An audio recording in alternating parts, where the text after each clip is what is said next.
Hello, my friends. Welcome once again to Spiritism, a closer look. As always, we're here every Wednesday at 7 p.m. Eastern Time, and you are on Kardec Radio. Luiz Lima here, speaking directly from Orlando, Florida. So, greetings from Florida, wherever you are. As always, I'd like to show you our contact. You have in the bottom of your screen how to get in touch with us for comments, suggestions, questions, or even to request a topic or a subject for us to discuss here on the program. We have had several questions and requests, and people touching briefly on the basic books of Spiritism. What are the books and how do they come about? What's the connection between them? For people who know absolutely nothing, they're just starting into, or they're interested in Spiritism, even as curiosity. How do we start? What do we tell these people? So we have had a lot of these things, not only now, this past couple of weeks, but throughout the years as we go along. So tonight, what we are going to do is a quick study. We're going to take a look at the Spiritist Codification. And in order to do this, we need to clarify a few things. What exactly does it mean? What is the Spiritist Codification? Before we can address or say anything about it, we have to understand the word codification because it has different meanings. It has a technical meaning, a different social meaning. In literature, it has a different meaning. So let's try to organize the ideas and come and get to a common ground. To codify in the way that the dictionaries present to us, to codify is to systematize something, to classify something, or in loose words, to organize ideas according to a certain logic. That's codified. So basically, it's organized ideas. For example, if you want to brainstorm about something, a subject, let's say you need to talk about a certain subject. So, you start writing, jotting down on paper, just loose ideas. I like to think about this. This is also interesting. This is always interesting. Not in any particular order, as it comes to mind, which is something that we do a lot. Most of us do. So after a while, it could be a day or a few hours or a few days or weeks, what you have is a list of ideas, but they're not necessarily in the order that you think they should be presented or in the order they are required to be presented. So you need to organize that. You need to, what I put down as my second line, number 2, is actually going to be at the end. Something that I put on the very bottom needs to be brought closer to the beginning. So you are organizing the ideas. So you are organizing according to a certain logic. Which logic? The one you define for your presentation, the one you use to convey your ideas. That's codified. Codification is the act of codifying. Something that was codified is a codification. Spiritist codification means someone got a lot of ideas that came somehow, we're going to get into that, and put into a certain logic and presented to us in a certain order that made sense. So the ideas, they were systematized following a certain logic and criteria. These ideas, this codification is presented to us initially in the form of Q&A, questions and answers.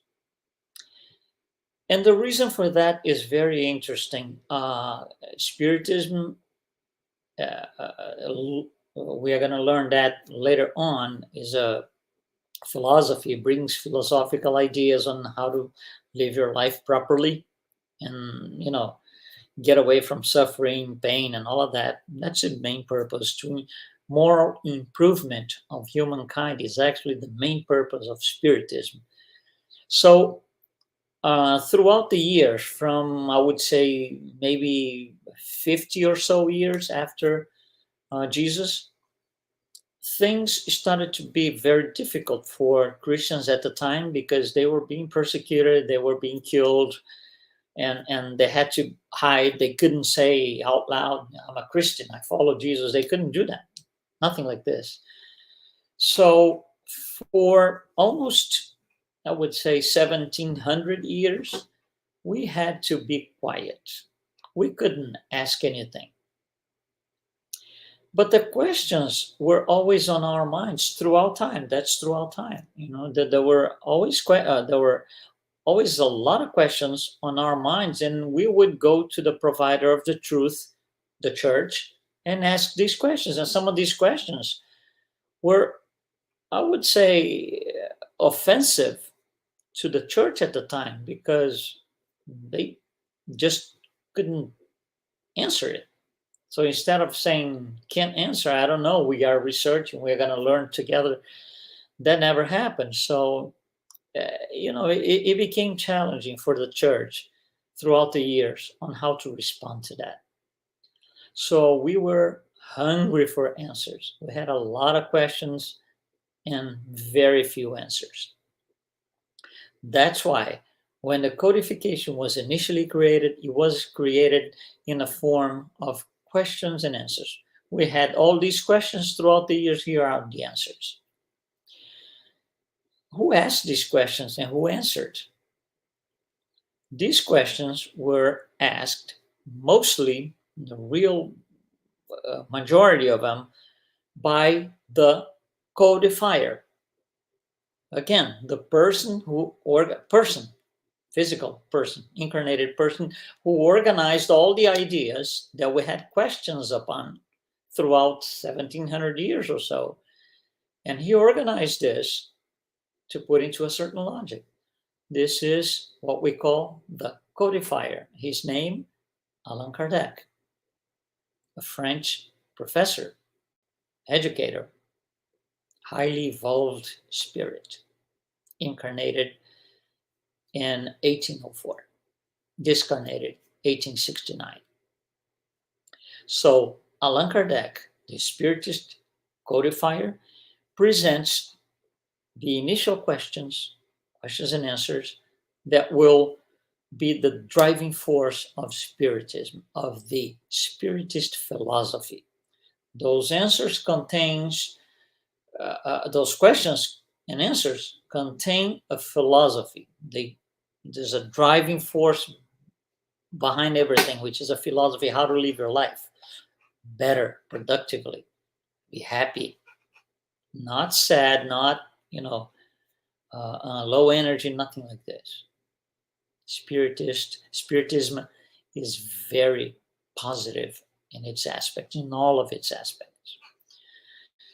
So when this was presented to us, he was presented into 4 parts.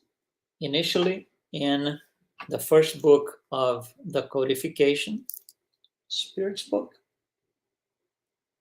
okay, presented to us in 4 parts. And Allan Kardec, the codifier, gave us names for these 4 parts. Part 1, first causes. Part 2, spirit world. Part 3, moral laws. Part 4, hopes and consolations. Now, for him to be able to get all of this together, it's a tremendous amount of work, you can imagine. Tremendous amount of work. So for him to be able to go through everything and convey all of this, put on a book to us, he wouldn't have to explain, like every book, right? In the introduction, you kind of explain what's coming or what to expect for the reader. However, this was something fairly new. There were no precedents, no references that he could use to explain what was coming, what we were going to read about. Very, very new. So what it did is, in order to explain to us, he couldn't do in a few paragraphs. It just wouldn't work. It wouldn't be even true. So he had to write a number of pages, a considerable number of pages that became the introduction of the Spirit's book, or preamble, sometimes we call, of the Spirit's book. So the Spirit's book actually has 5 books, if you consider the introduction to be another part, which it is. So out of these 5 parts, each one of them is going to get more information that will be added to each part, and they will become books themselves, separate books. So out of the Spirit's book, 5 other books will be generated. So let's just briefly talk about them. Out of the introduction or preamble of the Spirit's book, this is born. What is Spiritism? Well, the reason for this book is we need to understand what was going on, because the Spirit's book came with something fairly new, challenging for the population in general, very challenging for the church. A lot of people wrote back to Allan Kardec, complaining, some saying, I don't understand anything you're saying. Some others, I have a lot of questions because it triggers my mind. Others would say, this is all wrong. That's not what it should be. So he was getting all these letters, in a massive amount of letters, that he would respond himself. He would write this. There's no Google, no computer, nothing like this. So he would write himself back to those who sent the letters. He would have the help of his wife, Amélie Boudet, who would pre-select the letters and put them, pile them according to the subject. These people here are complaining, these have questions, and so on and so on. But there's a limit. You can only do so much. There's a point where he can't do this anymore, one by one. It just doesn't work anymore. So he decided to pile up all these letters and write a book that addresses everything that was being asked or complained about in a book. That's what this addresses. So this book, What is Spiritism, has the intention of explaining, as the name says, explain what Spiritism is and all about what it means. And it brings some, I would say, basic information. It's just, I would say, let's just call it a big summary of what Spiritism is. And that came about, this first book, 1857, Spirit's book. This book comes 2 years after, 1859. And it comes out, once again, out of the preamble of the Spirit's book.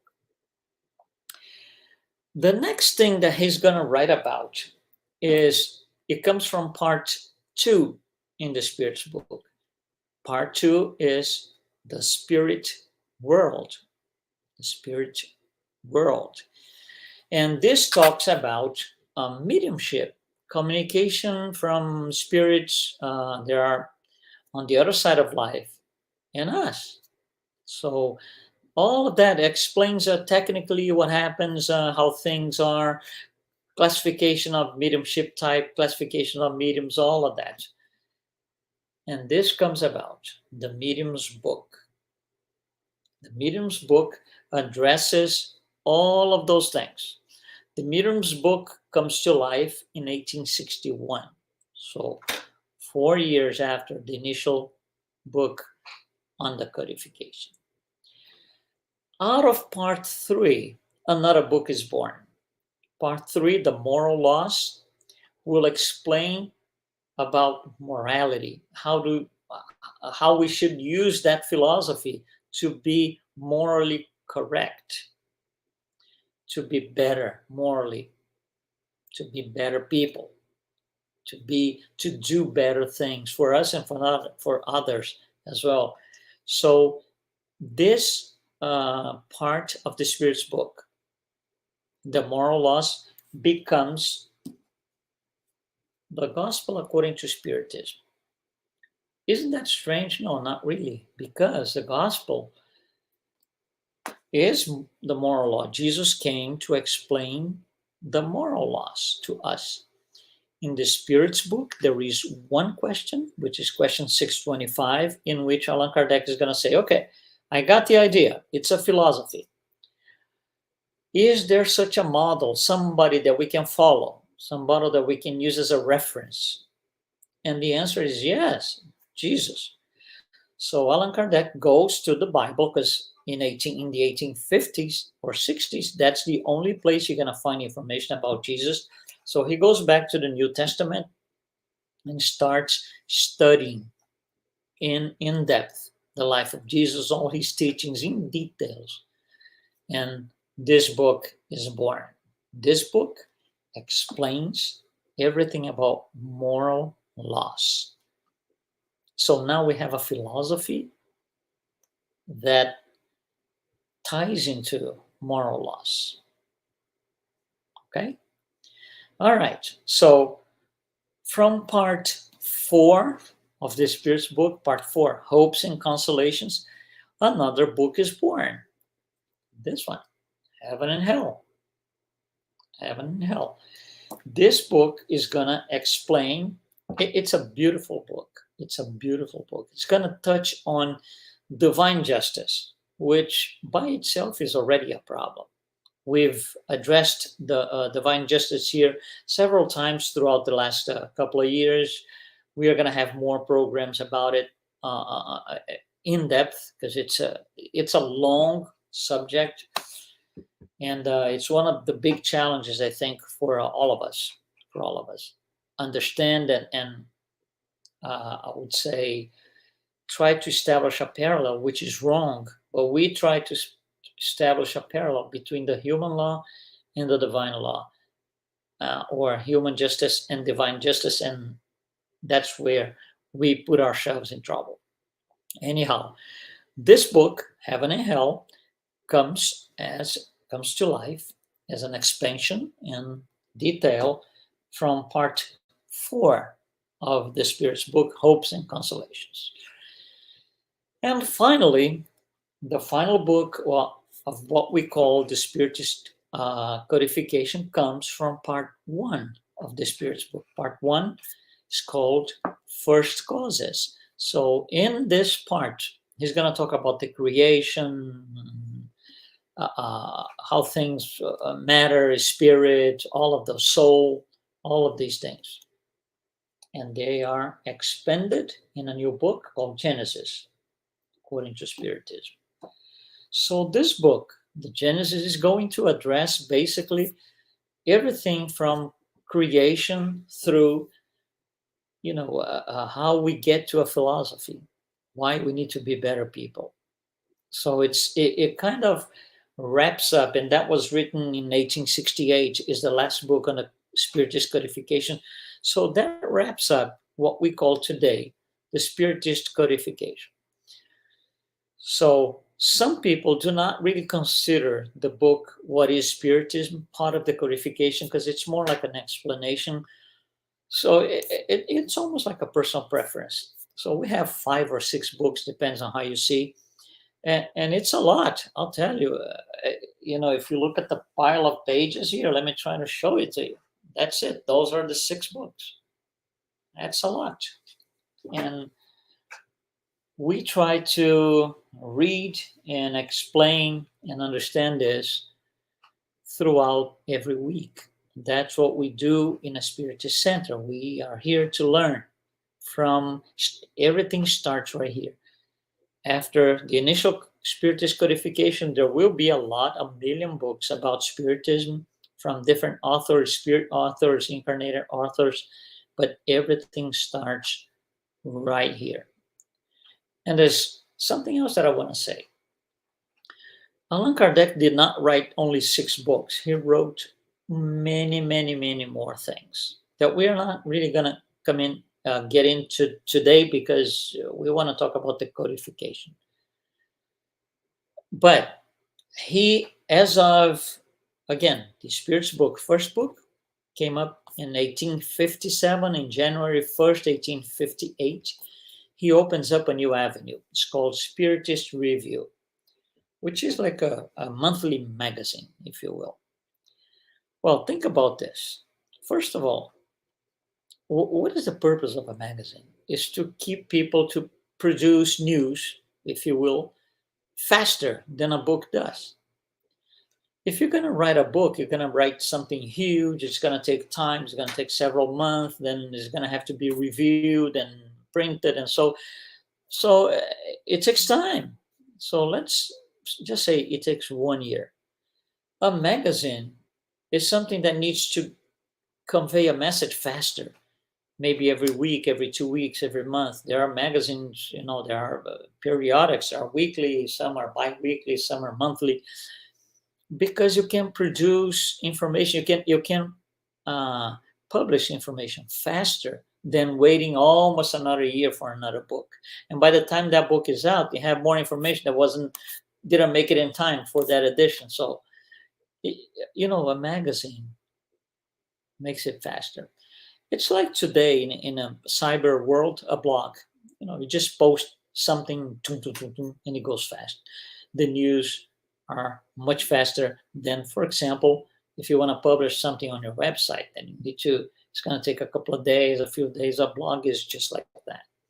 So it's more or less the same idea. So Allan Kardec felt the need to publish more information faster, not only once a year or so with the books.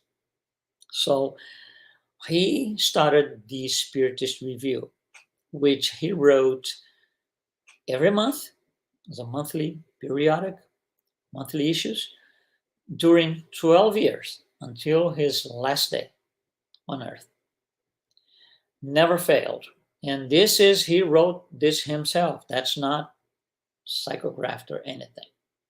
He wrote it himself. So a lot of work. So that you have an idea here, any of these books that I showed here, okay, has approximate 500 pages, okay. The collection of Spiritist magazines has 4,600 pages. That alone is more than the entire codification. And Allan Kardec wrote even more things, more periodics and other things. One important thing that I just said, the Spiritist Review was written by him himself. Now, in the Spirit's book, he was the one who mostly proposed the questions. But who was answering that? Who answered all those questions? They were answered by highly evolved spirits through mediumistic sessions or mediumistic meetings. So the questions were presented to the spirits on the meetings. They would approach through the mediums and answer to those questions. And Allan Kardec then got several thousands and thousands and thousands of answers, and he once again codified all of that, systematized, organized according to a certain criteria. And it came out beautifully. It makes a lot of sense the way it was done. It makes a lot of sense. But I wanted to show you something else here. I wanted to show you one other book. But let me tell you a story first. Of course, by now you already understood that the church didn't like Spiritists coming aboard because it was bringing answers that the church couldn't see, couldn't have, and they would simply disagree with all of that. In October 9th of 1861, a group of friends in Allan Kardec is in France. A group of friends in Spain asked him to send a box of books because they wanted to distribute the books in Spain, so Spiritism would make its way in Spain. So Allan Kardec sent about 300 books, and these books didn't make into the country. not because of customs. They didn't have customs as we do today. The customs, if you will, were the priests, the Catholic Church. Remember, Inquisition in Spain is this dark thing, and they didn't want anybody having access to anything they didn't agree with. And of course, they did not agree with anything Spiritist. So when the box came into Spain, the books were all tossed and they were actually burned in a public place in 1861. So no one in Spain got those books. That triggered an idea. Allan Kardec said, instead of trying to send a massive amount of information, why don't I just write a few pages, something very simple, very small, that you can carry in your pocket,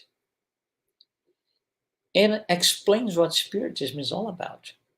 And then if it fits in your pocket, you can go anywhere with it. You can go to another country, you can travel, you can go from place to place, because it's like a wallet. It's you carry in your pocket. That's what he did. So he wrote this little book here. Spiritism in its simplest expression. You can see my hand and you can see the size of the book. And the book is very, very, very thin.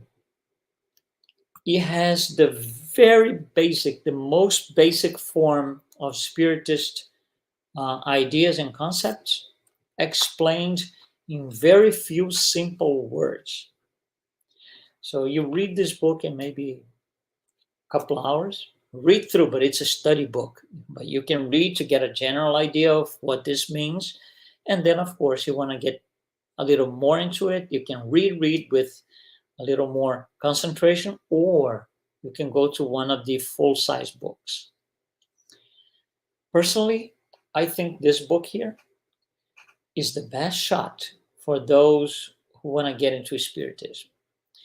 Friends, family members, they will come and ask, oh, I know you're Spiritist, you say things that I'm really interested in. I would like to have a little bit of knowledge about this. What book should I read first?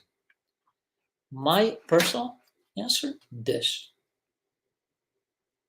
In very few words, you can place yourself into the Spiritist world.